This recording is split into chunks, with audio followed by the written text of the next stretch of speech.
Alright, in this video I'm going to talk about Chapter 19 Content Mastery video. So these are my notes that I'll be reading off of, and then here are the questions I will be answering. So first is, explain in detail the management concept of controlling. Okay, what? Why? Okay, so first I'm going to give the definition of controlling, and that is a systematic process of regulating organizational activities to make them consistent with the expectations established in plans, target standards of performance. And so there are 4 things that are in the concept of controlling, and so those are established standards for performance, measure actual performance, evaluate, and if we didn't complete our objective, then we have to take corrective action ASAP, or we don't at all. And so established standards for performance is making sure objectives are set and clear, and then measure actual performance is compare that performance to the standards. So we check back to see if what objectives we set and whatever standards we had before are doing what they're supposed to be doing and they're performing like they are. And then we evaluate and to see if we met our objectives. So we ask the question, did we meet our objectives? And we just figure out in total if we did, and if we did, great. And if we didn't, then we take corrective action. So for an example is, like you said, a business was making like 100 more materials because they asked the person who runs the equipment if it can make more materials, and they say they can make 100. So instead of making 85, they make 100, and so they made more profit of that. Let's say they made 95, so then they still made more profit, but they figure out if they want to take corrective action on making that whole objective better, or if they just want to keep it the same, and that's where you don't do anything about it. Or if you went lower than what your expectation was, and so you figure out what you do and then you take corrective action about it. And so those are what the concepts of controlling is. And then include in your discussion the 3 types of control I discussed in the lecture video. So the 3 types of control you discuss is feedback control, concurrent control, and feed-forward control. Feedback control is making decisions on information that is based off of something that's already happened, and that's like getting reports back in data and charts and things like that. And then concurrent data, which is making changes as things are occurring. So like the objectives or the goals that they have set, they are making the changes that they need to in order to keep that goal continuing while it's occurring. And then feed-forward control is make changes to prevent things from occurring wrong. And then the purpose of all of these so with feedback control is you're just gathering the information, and then you're making future actions that will help complete that goal in the end. And then the process of this is you're getting the information, and then you're reviewing all of the information and getting all that feedback and taking in all that feedback, and then you continue to make future actions that will help benefit the organization or whatever objective that is happening. And then the process for concurrent control is there's not really kind of a process. You're just going along with the whole thing. So you set an objective or you set a goal, and you are just going along with it to make the changes in order for that goal to get met. And then with feed-forward control, that is understanding what is going on. So you analyze your objective, and then you evaluate to see what issues are going on, and then you figure out problems that are happening that will happen, and then you find ways to stop that issue from occurring in your goal. And so those are the processes. And the benefits of effective controls in an organization for these is to be able to stop certain issues that are happening, and being able to change the certain issues that are going to happen and make them better for the organization. And you're just taking in all the information, you're gathering information, and you're figuring out future ways to help the organization grow as one. And they're all important because you get feedback, or you always get feedback in both of them, and then you build reports, or you get reports, or you make the reports as you go. And so those are really effective in an organization. And so, yeah. And then next is differentiate hierarchical, I can't ever say that word, and decentralized classifications of organizational controls. So, the hierarchical classification is monitoring and influencing employee behavior through rules, policies, and procedures. In hierarchy classifications, this is where they look for the behaviors through multiple policies and rules. So organization is mainly based off of the rules and the policies they have for each employee. And they look for the performance that they have through those rules and policies.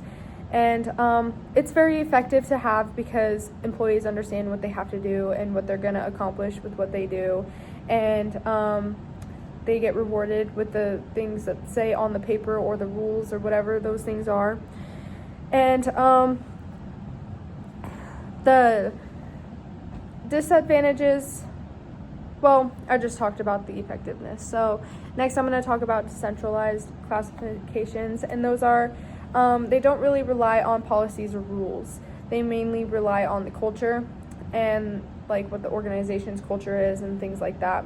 And the definition of this is it relies on cultural values, traditions, shared beliefs, and trust foster compliance with organizational goals. And so the decentralization classification just focuses mainly on what the culture is, how their employees can meet their certain tasks and what they do in the culture and things like that. And then the advantages to the hierarchical is it emphasizes intrinsic rewards for employees, so like money, pay, benefits, and status. And then it also relies on task-related job descriptions, so whatever is said on the policies or the rules, they apply that to the hierarchy.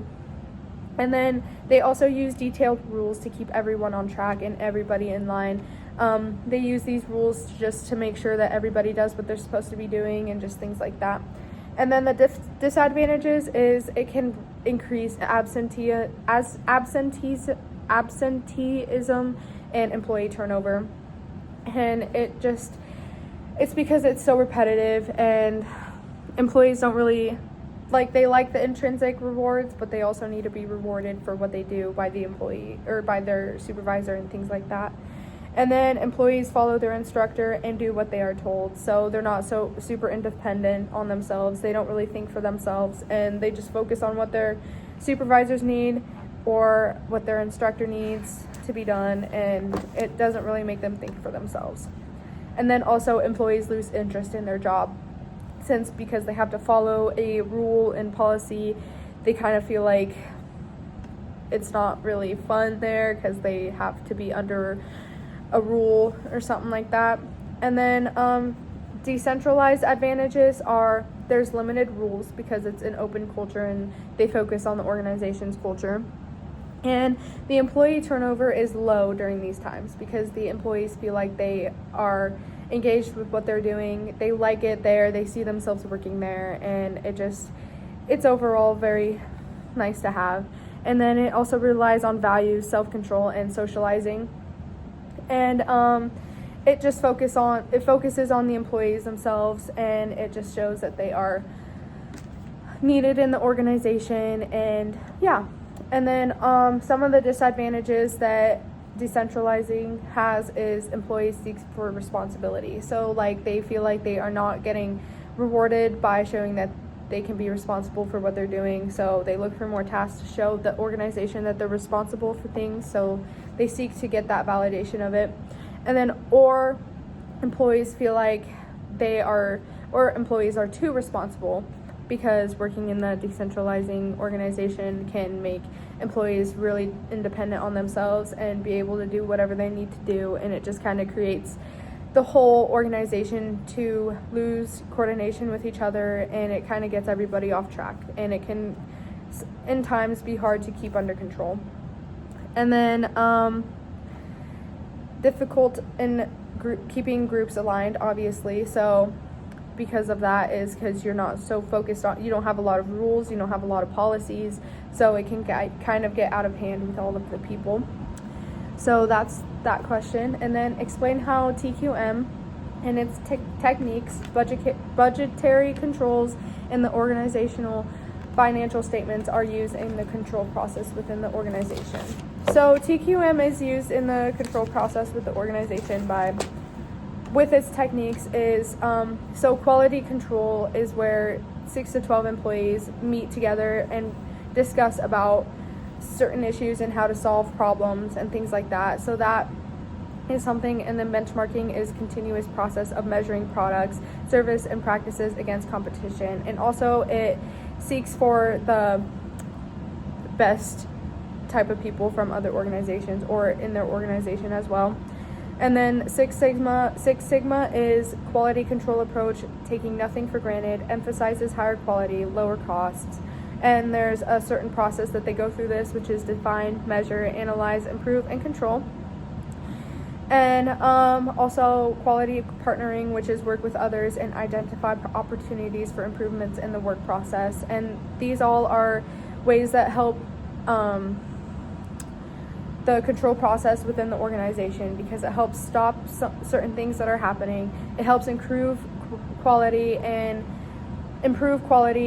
lower the costs for certain things, and it just helps look over the whole entire process of the organization overall and stop certain issues that will happen and things like that.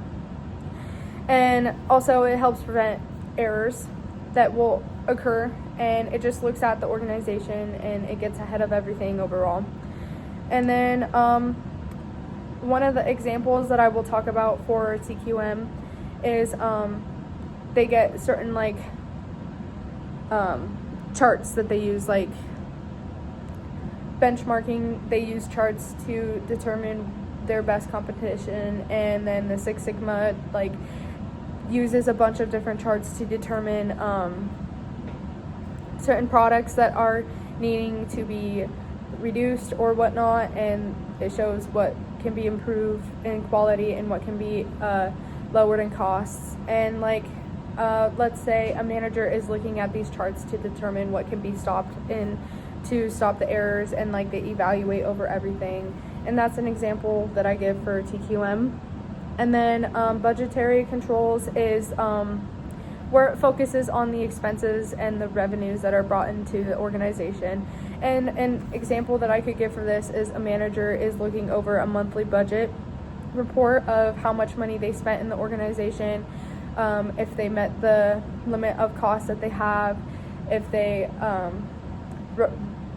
reached their goals, if they went over budget, things like that. And that's an example that I have. And then financial statements they look over the financial health and performance of the organization. And an example that I can provide for this is a manager. All right, so my video cut off, but an example that I can provide for financial statements is income statements, where managers look at an income statement from the organization overall, and they determine the weaknesses and the improvements. I'm running out of storage, so I apologize.